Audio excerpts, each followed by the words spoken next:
Baleni.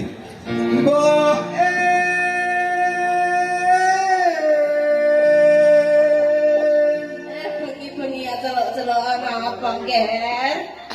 Anak apa? Lara boyok iku. Wes suwek ya ngene iki lho. Ora lara boyok. Lah iya ngecek boyoke lho, Mbok. Kabutan. Kurang jaluk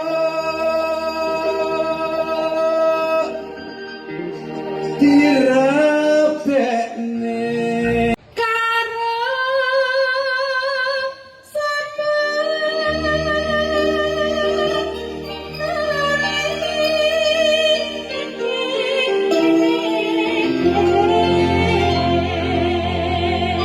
sik kok supaya genah sampean aturi Mas Lurah karo sapa kon milih.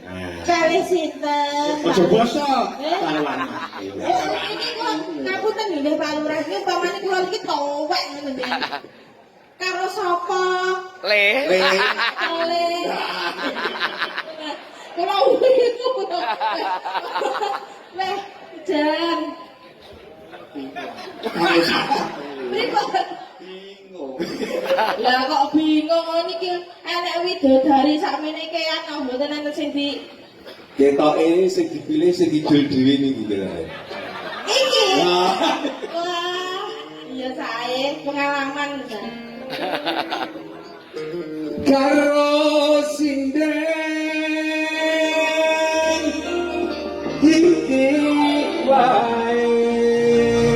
Milih boe. Milih boe Pak Lurahe.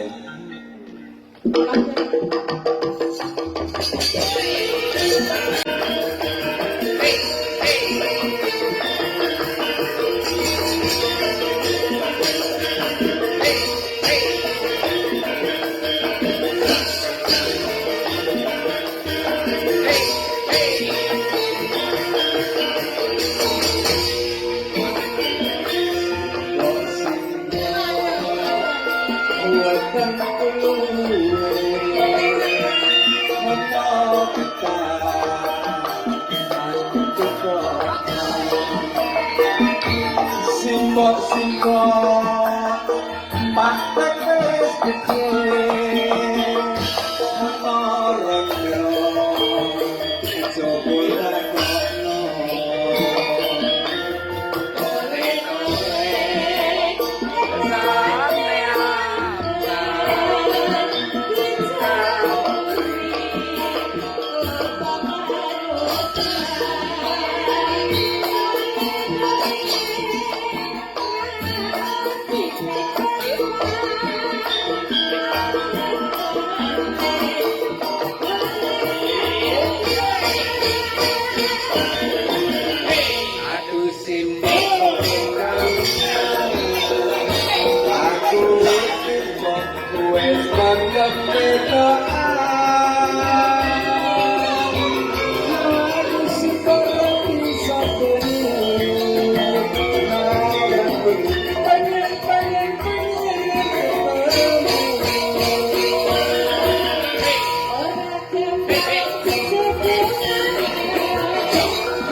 trimo watu tok. Lah apa? Lah arane akeh. Wah, sampingane akeh. Akeh.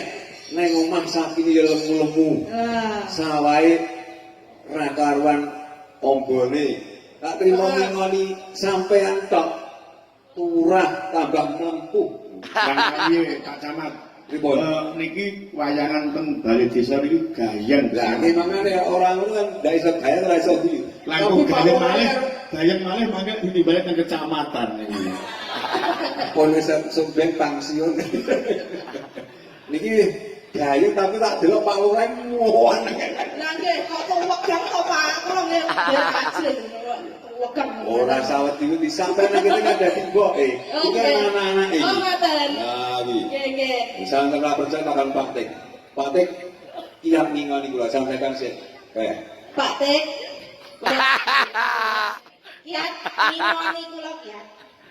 Oh, penak oplon iki namung dulute gablok ngoten nek anjing. Pakai soten pe katul ngoten. Mentok